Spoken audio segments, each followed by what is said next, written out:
All right, so today we're taking a deep dive into some pretty interesting territory. Oh, yeah. You guys send in an article, and the title is Older Men Will Get a Younger Woman's Attention by Doing This Age Gaps. Interesting. Yeah, so before we dive in, I want to assure everyone that we're not endorsing any specific dating strategies. We're not going to make any generalizations about age or anything like that. Of course. This article is really just a jumping off point for us to explore the deeper psychology behind attraction. I see. What makes somebody stand out to other people, Okay, I like it. regardless of their age. Yeah. Not really about the number. Right? Not at all. So, This is going to be good. yeah, so what I thought was so interesting about this article is that it kind of touches on these universal truths about what we find appealing in a partner. So it's not really about the age gap itself. Right. It's more about the qualities that we associate with experience, like maturity, confidence, good communication. Right. Like, those are things that most people find attractive no matter what. Yeah, I mean, who doesn't want Totally. a little more stability, a little less drama in their life? Exactly. It's like the article stumbled upon this, secret code. Uh-huh. But instead of, unlocking some kind of age-specific strategy, Yeah. it's more like revealing these fundamental principles of attraction that apply to everybody. Okay, I like that. So let's unpack the first big idea that the article talks about. Okay. And it's what they call the maturity magnet. Okay. So it basically argues that younger women are often drawn to the maturity that older men tend to embody. Right. But I'm curious, what's the psychology behind that? Why is stability such a powerful draw? Yeah. Especially in relationships. Well, I think about it like this. Okay. I think we're all kind of wired for connection, Yeah. and relationships can give us a sense of security and belonging. Yeah, for sure. So when somebody has this aura of maturity, Yeah. It signals that they've navigated the challenges of life, learned from their experiences, Yeah. and they have a really solid sense of self. right. That kind of stability is really appealing because it creates a feeling of safety and reduces anxiety. It's that you're with someone who can handle whatever life throws at them. Yeah, it's like that feeling of finally exhaling Yeah. after holding your breath for way too long. Yeah, exactly. You can finally relax and be yourself. Yes. You don't have to walk on eggshells all the time. Right. You don't have to constantly be deciphering their mixed signals and stuff. Oh, yeah. The article actually uses phrases like Okay. fewer emotional games and a sense of direction in life. I like that. And those really resonate with people, I think. Totally. Because they tap into that deep desire we all have Yeah. for a relationship that feels grounded and secure. Absolutely. Yeah, so it sounds like maturity isn't just about your age. Definitely not. It's about having that solid foundation of self-awareness and resilience. Yeah. But the article makes a really good point. Mm-hmm. Maturity, it doesn't just magically appear when you reach a certain age, right? No. It's how you handle all of the ups and downs that life throws at you. It really is. So, You could be 50 years old and still be completely emotionally immature, oh, totally. always reacting from a place of insecurity or ego. Yeah. True maturity is about developing the ability to regulate your emotions, Right. empathize with other people, Yes. approach challenges with a sense of calm and perspective. Okay. It's an ongoing journey of self-discovery and growth. I love that. Yeah. It's a call to action for all of us, no matter how old we are, to cultivate those qualities that make us more grounded and emotionally intelligent. It is. Okay, so Yeah. let's move on to another great point that the article makes, All right. which is communication is key. Yes. And honestly, I think we can all relate to this. Yeah. Dating can be such a minefield of miscommunication. Ugh, tell me about it. Right. Yeah. What is it about clear communication that makes someone so much more attractive? Well, clear communication is the foundation Yeah. of any healthy relationship, romantic or otherwise. Right. When someone can communicate clearly, it shows respect, Yeah. it builds trust, and it reduces anxiety. Right. It's about being able to express your needs and your feelings directly, Yeah. listening carefully to your partner, Right. and trying to understand their perspective. Okay. Think about it. Yeah. When you feel heard and understood, you naturally feel more connected to that person and more drawn to them. It's like they can finally speak your language after you've been like Exactly. lost in translation for so long. Right. That feeling of being on the same page, it's so powerful. Yeah, and the article actually points out this interesting observation. Okay. That younger men sometimes struggle to articulate their feelings, while older men have often had more time and experience to develop those communication skills. Yeah. They've had more relationships, more tough conversations, makes more opportunities to learn how to navigate, the complexities of relationships. Yeah, it's like they've had more practice speaking the language of relationships. Exactly. That being said, it's not like all older men are these like expert communicators. No, definitely not. And younger men can't learn these skills too, right? Of course I can. It's more about recognizing that experience can play a role in how we communicate. Yeah. So it raises a really important question for all of us. Okay, what's that? How good are we at expressing our needs and really truly listening to our partners? That's a good one. Right. Are we communicating in a way that builds connection and understanding? Or are we creating more confusion and conflict without realizing it? I think we've all been on both sides of that at some point. Totally. Yeah, I know I have. Yeah. Okay, so let's shift gears a bit and talk about the article's take on dating. All right. It says that older men are more likely to plan these thoughtful dates that go beyond the typical, like, dinner and a movie. Okay. Yeah. And let's be real, sometimes we all need a break from Netflix and chill. Oh, yeah, for sure. So what is it about those more thoughtful, intentional dates that make them so appealing? Well, I think it goes beyond just the activity itself. Okay. It's really about the effort and the thoughtfulness behind it. Yeah. When someone plans a date that's a little outside the box, it shows that they really value your time. Yeah. And they genuinely want to create a special experience for you. I see. It shows that they took the time to consider your interests and put in the effort to make you feel special. Yeah, it's like the difference between getting a generic greeting card versus like a handwritten letter. Totally. The effort and the personalization make all the difference in the world. They do. The article gives some good examples, like a reservation at a really nice restaurant, a surprise weekend trip, or an activity that's tailored to the other person's interests. Yeah, I like that. It's about being present, being intentional, and showing that you care. And it doesn't have to be these huge, grand gestures or expensive gifts or anything like that. Okay. It's about the thought behind the action. Right. Like, you could have a simple picnic in the park, but if it's planned with care and attention to detail, it can be incredibly romantic. Absolutely. Yeah. It sounds like it's not just about what you do. Yeah. It's how you do it. It really is. And that extra layer of intentionality and care. Yes. It's a good reminder for all of us that we can all step up our dating game.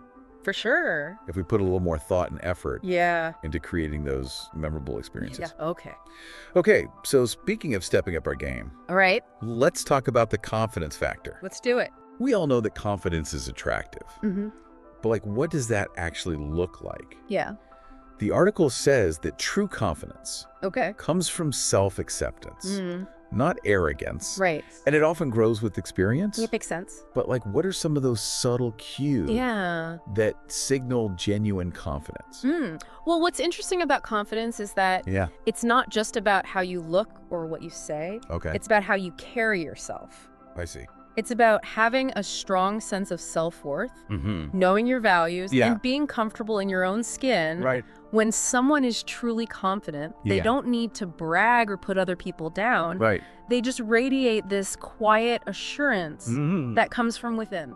So it is not about like strutting around like you own the place. Yeah, not at all. It's more about that inner knowingness Yeah, that allows you to just be comfortable being yourself. exactly. Okay. So it's about owning your strengths and weaknesses, embracing your imperfections, showing up in the world as your authentic self. Right. That kind of confidence is so magnetic Yeah. because it allows other people to feel safe and comfortable around you. Yeah, it's like that feeling of being drawn to a warm fire on a cold night. Yes. You just want to be near it Exactly. and soak up that warmth and that energy. And the article makes this really interesting point. Right, yeah. That women can usually tell when someone is genuinely confident versus when they're overcompensating for insecurity. Interesting. There's a certain authenticity that shines through. Yeah, totally. And this brings us to another aspect of confidence that the article talks about. What's that? Decisiveness. Okay. When you're confident in yourself, you're more likely to make decisions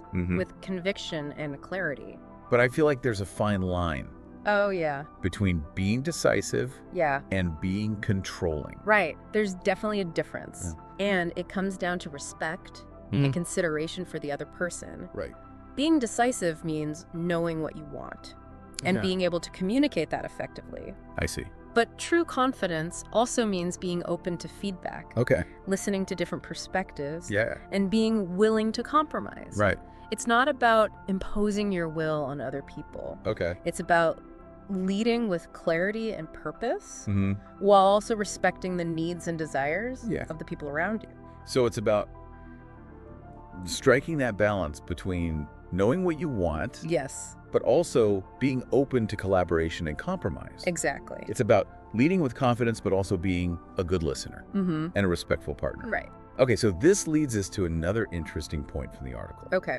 The role of appearance in attraction. All right. Now, before we get into this, Mm-hmm. I just want to acknowledge that appearance is subjective.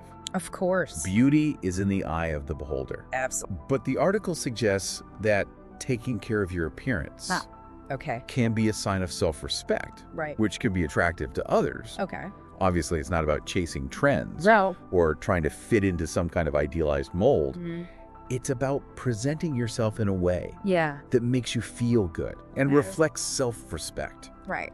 The article's not advocating for superficiality. No. It's about finding a style that feels authentic to you Yeah. and aligns with your values. It is. Right. Yeah, it's about that feeling of I'm putting my best foot forward. Yeah. Not because I'm trying to impress anyone, Right. but because I value myself and I want to present myself in a way Right. that reflects that. Like the difference between wearing a costume Yeah. versus wearing clothes that express your personality Exactly. and make you feel confident and comfortable. And if you connect that to the bigger picture, Yeah. taking care of your appearance can signal Yeah. that you value yourself. Mm, And that can translate into how you treat other people. absolutely. It's a form of self-respect Right. that radiates outward. Yeah. And that can be attractive, Totally. regardless of age or gender. So it's all connected, It is. right? Yeah. Our inner world is reflected in our outer world Mm-hmm. and vice versa. For sure. Okay, so let's move on to something a bit more complex. Right.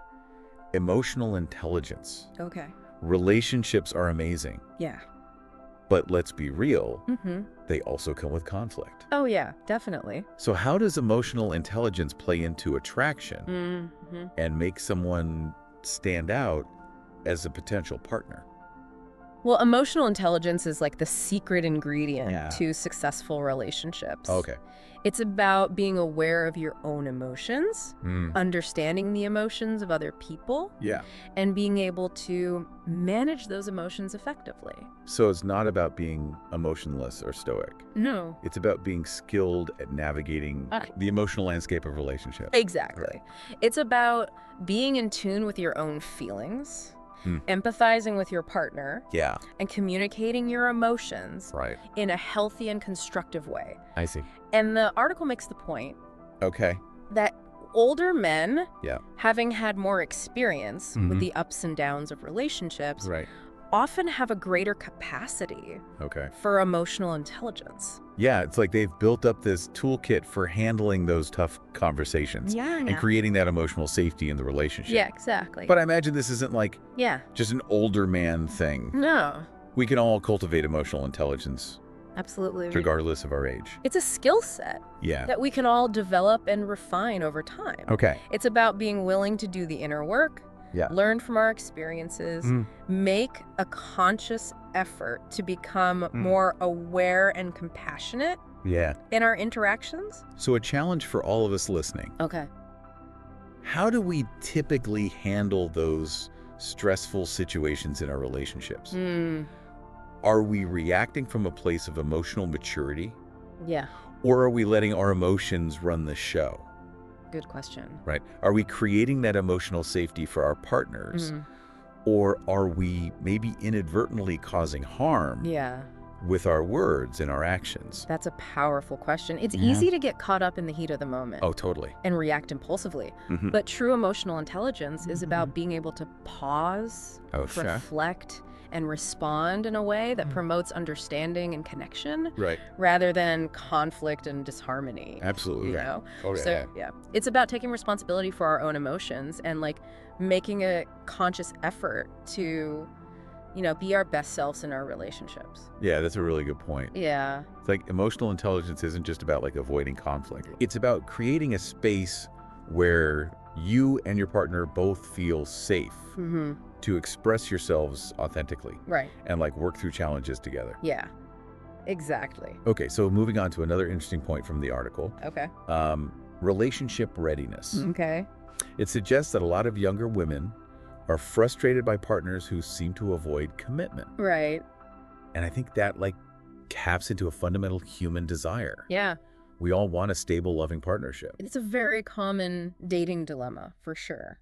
Totally. Yeah, wanting a committed relationship is totally natural. Absolutely. And this article is saying that older men might be more decisive about what they want, which can be appealing. It's not like a guarantee or anything. Of course not.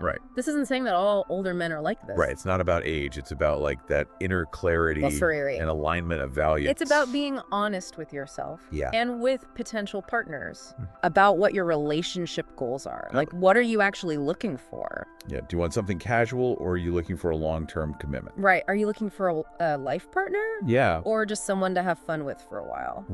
And being upfront about that from the beginning can save everyone a lot of heartache down the line. It really can. Honesty and self-awareness are key, no matter how old you are. It's true. Okay, so here's something I found really interesting. The article says that sometimes younger women just assume that older men aren't interested. Oh, wow. So they don't even approach them. Interesting. Yeah, and it just highlights how these perceived age gaps can create these invisible social barriers. It's based on assumptions. Totally. Not actual connection. And it makes you wonder how many potential connections are missed because of these unspoken assumptions. We often limit ourselves based on these preconceived notions. And those limitations can prevent us from experiencing the full spectrum of human connection. Absolutely. The article gives some advice for overcoming those barriers. I like it. Like a genuine smile, relaxed posture, open body language can go a long way in signaling that you're approachable. It's about those subtle cues that create a welcoming atmosphere and invite connection. It reminds us that attraction isn't always about these big, grand gestures. It's often about those small human moments of shared energy and warmth. It's about letting go of our assumptions and being open to the possibility of connection in unexpected places. Now, before we wrap up, I want to emphasize something really important. All right. The article makes it clear that it's not about trying to act younger or pretending to be someone you're not. You got to be yourself. Exactly. Embrace your experiences. Your wisdom. Your unique perspective on the world. Okay. When you lean into those genuine qualities, you naturally become more attractive. It's like you're radiating self-assurance and inner peace. Exactly. Which draws people in. And the article makes a great point. That these qualities set you apart from people who are still figuring themselves out. It's about having that solid foundation of self-awareness and direction. That comes with experience. Exactly. And people are drawn to that stability. That sense of knowing who you are and what you want. It's magnetic. It is. Because it creates that feeling of safety and trust. It does. It's like you're just emanating this calm confidence that makes people feel at ease and drawn to you. And this isn't just about romantic relationships. This is about all relationships. These qualities make you a better friend, a better colleague, a better human being overall. Totally. It's about personal growth. Becoming the best version of yourself. Which ultimately makes you more attractive to other people. And more importantly to yourself. Absolutely. So as we continue to learn and evolve, we become more magnetic. Not just to potential partners, but to opportunities, experiences, connections that enrich our lives. I love that. Yeah. It's a reminder that personal growth is an ongoing journey. It is. And the more we invest in ourselves, the more we have to offer the world. And the more the world is drawn to our unique energy and the gifts that we bring. I love that. Yeah. So this deep dive wasn't just about age gaps. No, it wasn't. It was about cracking the code of attraction. Yes. No matter who you are or who you're attracted to. It's about understanding the deeper psychology of what makes someone appealing. Right. Beyond just those superficial factors. It's about the qualities that create genuine connection, trust, and respect. Exactly. And it's a reminder that these qualities are within everyone's reach. They are. That's so empowering. Yeah. We're not limited by our age or any other external factor. Right. We have the power to cultivate the qualities that make us more attractive, more confident, and more fulfilled in all areas of our lives. And as we embrace this journey of personal growth, we open ourselves up to a world of possibilities and connections that we might never have imagined before. I think it's time to wrap up this deep dive with a final thought-provoking question for our listener. This deep dive has given us a lot to think about, and I want to hear from you guys. Yeah. What are some of the non-physical qualities that make you feel really drawn to someone? Oh, that's a good one. What really captivates you beyond just the surface? We've covered a lot of ground today. Maturity, communication, confidence, emotional intelligence. Right. But beyond those, what are those like unique qualities that really make your heart skip a beat? Yeah, like it's a shared sense of humor, right? A passion for adventure, a deep sense of empathy and compassion. Yeah, maybe it's someone who challenges you intellectually or someone who shares your core values. Yeah. Makes you feel really seen and understood. Someone who inspires you to be your best self. Exactly. Or someone who just makes you laugh until you cry. Attraction is such a personal experience. It really is. And it goes way beyond just like checking boxes. Cool. It's about that spark that you feel when you connect with someone on a deeper level. Yeah, it's like finding that missing puzzle piece. Exactly. Or stumbling upon a hidden treasure. And I think this deep dive has shown us that attraction isn't a passive thing. Right. It's something we can actively shape through our choices and our actions. By cultivating the qualities we talked about today, we become more magnetic. We do. Not just to potential partners, right, but to opportunities, new experiences, connections that enrich our lives. Absolutely. And as we continue to grow and evolve, we might be surprised at who we attract and the kinds of fulfilling relationships that we can build. Well said. So keep exploring. Yes. Keep learning. Keep those deep dive requests coming. And until next time. See ya.